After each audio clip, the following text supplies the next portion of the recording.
Y bueno, hablando de ese tema, una situación que también nos tiene preocupados, pues en México, es el tema del maíz.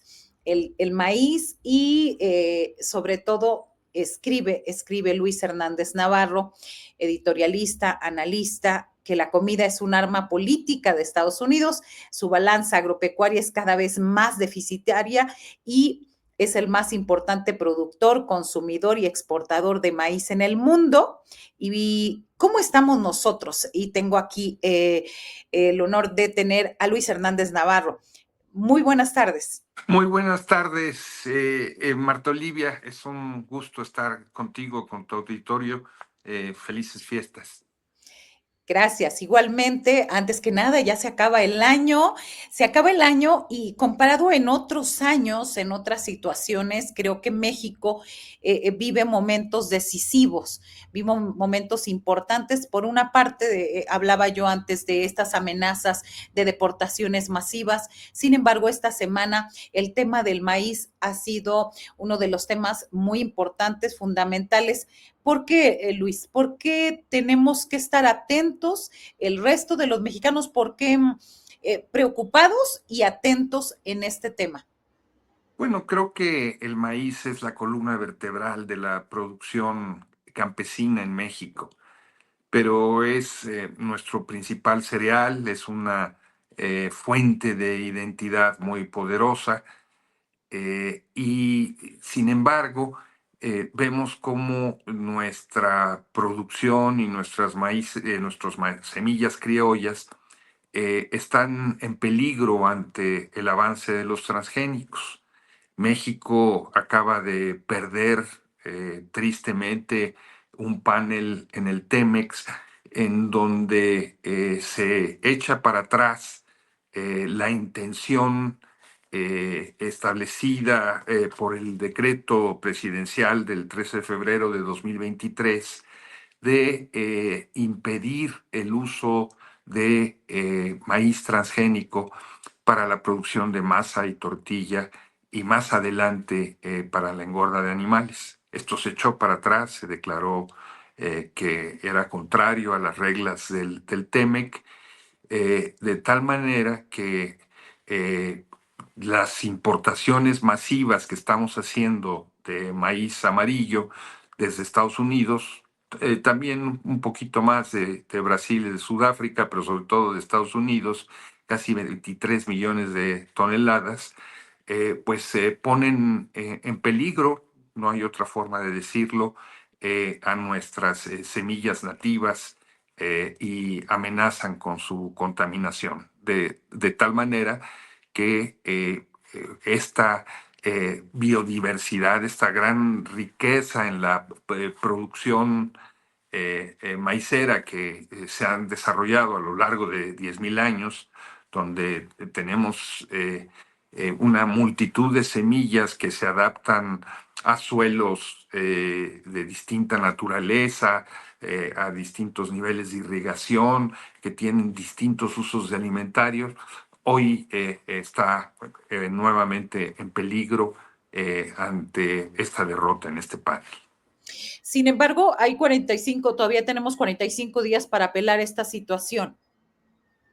Sí, pero no hay nada que hacer, o sea, las cosas son como son. Desde que se firmó el TEMEC estaba muy claro que en el capítulo 9 se establecía la práctica indefensión de México para defender sus semillas nativas. El TEMEC que se nos ha vendido como la panacea, como la gran solución a nuestros problemas económicos, pues desde su antecedente, el Tratado de Libre Comercio en 1994, ha tenido efectos desastrosos para el campo mexicano. Se han perdido más de 2 millones de empleos, por ejemplo. Importamos casi el 40% de la comida que comemos. Se dice a cambio que tenemos un modelo agropecuario que es exitoso porque estamos teniendo una balanza agropecuaria positiva, y exportamos a Estados Unidos más alimentos de los que importamos.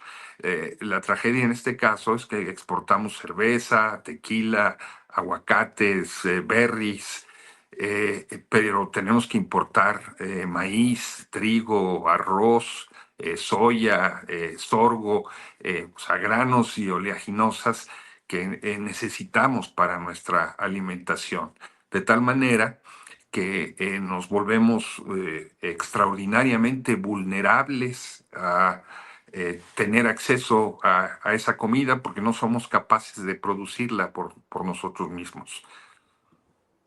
Cómo llegamos a este momento, Luis, de este abandono total del campo, abandono y firmar, digo, el TEMEC y antes el Tratado de Libre Comercio que dejó pues en la total vulnerabilidad al campo mexicano? ¿Cómo se llegó hasta esto? Bueno, los gobiernos neoliberales en su momento, ¿no? Recordemos que el presidente Salinas fue el negociador del Tratado de Libre Comercio. Hicieron una apuesta, ¿no? Muy sencilla. Ellos decían en aquellos años que para México era más barato importar maíces subsidiados estadounidenses que apoyar la producción de nuestros maíces criollos.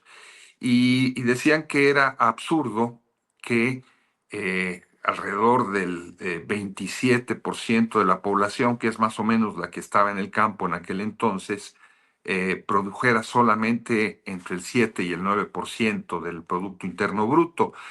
Entonces, que lo que había que hacer era drenar la población rural, porque era más barata atender a esos pobres como pobres urbanos que como pobres rurales.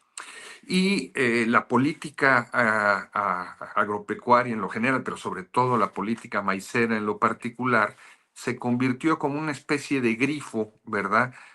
Para ir sacando entonces esa población. Muchos de los campesinos que tuvieron que dejar sus tierras ante esta competencia desleal en contra de los maíces estadounidenses, se estableció una gradualidad, según esto, para defender nuestro maíz, pero finalmente no se cumplió, ¿no? Se abrieron las fronteras indiscriminadamente a precios de dumping. Hay que hacer la salvedad de que el maíz en Estados Unidos, como muchos otros productos agrícolas, tienen a su disposición de grandes subsidios y también grandes apoyos para que sean exportados a otros países. Entonces se puso a competir en condiciones desiguales, ¿sí? A productores que tenían distintas naturalezas, unos muy apoyados, como es el caso de Estados Unidos, y otros muy poco apoyados, como es el caso de México. Ya se habían desaparecido los precios de garantía y habían venido desapareciendo muchos programas de apoyo al fomento agropecuario, se habían transformado en programas de apoyo a la pobreza que no tenían como consecuencia un aumento en la producción. Entonces México se fue convirtiendo cada vez más deficitario en su producción de maíz, sobre todo de maíz amarillo, que se utiliza para alimento de ganado, pero desgraciadamente no solamente se utiliza para eso, también en ciertas circunstancias se utiliza para consumo humano.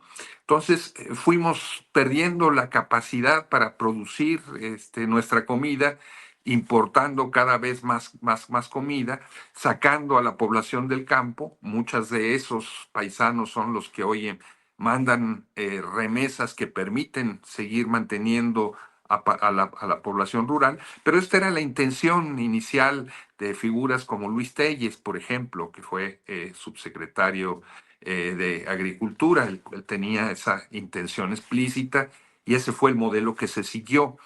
Desafortunadamente, a lo largo de todos estos años, estamos hablando ya de 30 años, ¿no? De 3 décadas, no han habido un cambio significativo en esa política, y por el contrario, lo que hemos visto es como en los últimos 6 años se dejó de apoyar a los campesinos medios, que son claves en la producción de maíz blanco, y el apoyo al crédito agrícola o a los seguros ha desaparecido prácticamente. Si vemos el presupuesto que se aprobó para el campo mexicano para el año que viene, ¿no? Con el programa especial concurrente, un presupuesto de aproximadamente 453 mil millones de pesos, un poquito más. Es un presupuesto donde se incluyen no solamente los recursos destinados a la Secretaría de Agricultura, sino a la SEP, a Gobernación, etcétera, etcétera. Pues se trata de un presupuesto que ni siquiera compensa la inflación que se tuvo el año pasado, y en donde los recursos que se necesitarían para impulsar la producción de granos básicos y de maíz, pues simple y sencillamente no se otorgan. Se otorgan, y eso es muy importante, apoyos a las personas de la tercera edad, se apoyan, se amplía el programa para las mujeres hasta de 64 años, en fin, pero en ese presupuesto, por ejemplo, hay sinsentidos como que se incluyen los programas de educación Benito Juárez como si fueran todos extensivos al campo, ¿no? Es decir, el presupuesto que se está destinando al campo para el año que viene no nos va a permitir incrementar la producción de los granos básicos que necesitamos, y esto se agrava ante situaciones como la sequía que estamos viviendo y la agresividad que vamos a ver por parte del gobierno de Donald Trump a partir de que tome posesión. Luis Hernández Navarro, en este sentido, la presidenta ha dicho que, pues sí, que el maíz blanco fue, en este caso, el más afectado con el Tratado de Libre Comercio, que va a haber una, sobre todo que México es autosuficiente y que como parte de esas acciones que impulsa para el campo, se va e incluso se analiza bajar el precio de la tortilla, impulsar la producción nacional. Sin embargo, eso no coincide mucho que digamos con el presupuesto dedicado al campo y acciones específicas. A ver, creo que no es solamente el maíz el cultivo más afectado con el Tratado de Libre Comercio, ¿no? Está el caso del trigo, está el caso de la soya, está el caso del arroz, el mismo caso del frijol. O sea, hay muchos otros elementos, muchos otros tipos de actividades productivas en el campo que fueron devastadas por la el acuerdo comercial, que insisto, puso a competir en condiciones de igualdad a desiguales, ¿no? Eh, Fue prácticamente sin gradualidad, sin políticas de compensación, ¿no? Recordemos que además, a diferencia de lo que fue el acuerdo comercial de la Unión Europea, ¿no? En donde se incluyó el factor de fuerza de trabajo como un elemento más a considerar. Aquí el asunto de la migración quedó fuera del Tratado de Libre Comercio. O sea, se incluyeron todas las mercancías excepto el de la fuerza del trabajo, ¿no? Entonces, este es un primer elemento a considerar. Un segundo elemento a considerar es que sí, la presidenta anunció que se va a defender el maíz blanco, incorporando a la Constitución la prohibición de cultivar semillas transgénicas. En este caso, hay que esperar, yo creo, a ver cómo viene la formulación de esa ley, de esa reforma constitucional. pero esto es insuficiente. Qué bueno que se hace, insisto, hay que ver en qué términos se queda, pero esto no alcanza para proteger realmente a nuestro maíz como se debe, porque estamos importando alrededor de 23 millones de toneladas de maíz. O sea, eh, esto tendría que ir acompañado con recursos significativos para incrementar la producción del maíz en general y de los granos básicos en lo particular. Tendría que ir acompañado de apoyo de crédito, de seguro agrícola, apoyo a la comercialización, apoyo a las comunidades para que las comunidades defiendan sus variedades de maíz criollo, como han venido haciendo a lo largo de la historia. Se tendrían que tomar muchas otras medidas de manera paralela a esta, pero la principal es la de tratar de robustecer nuestra producción nacional de granos, lo que implica un modelo, un cambio en el modelo agrícola, que dejemos de decir que es muy exitoso porque exportamos cerveza y tequila y aguacate y berries, y que pongamos realmente seriedad en la producción de lo que nosotros comemos y que nos hace dependiente de los caprichos de Estados Unidos. Imaginémonos qué va a suceder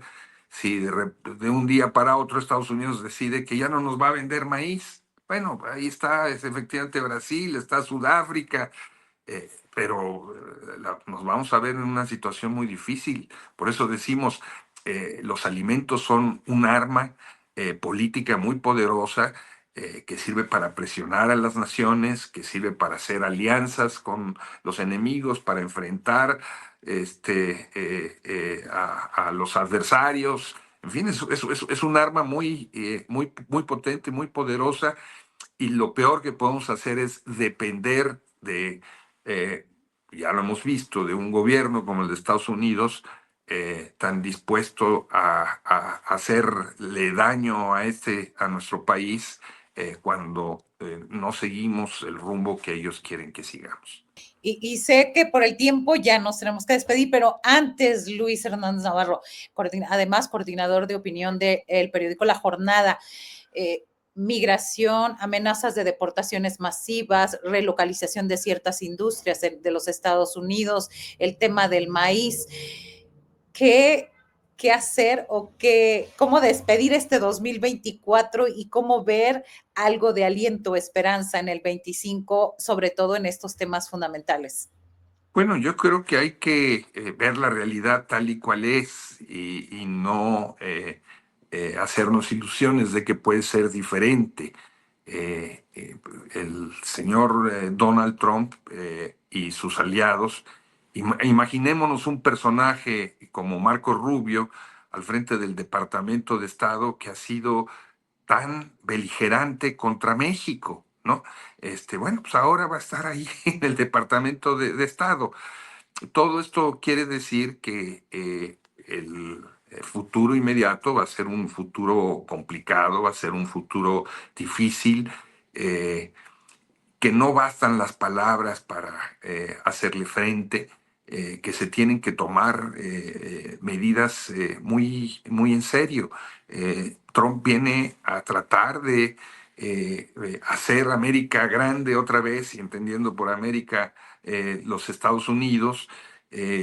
Va a querer llevarse industrias completas, cuya parte hoy está en México, ¿no? Como la industria automotriz, a los Estados Unidos.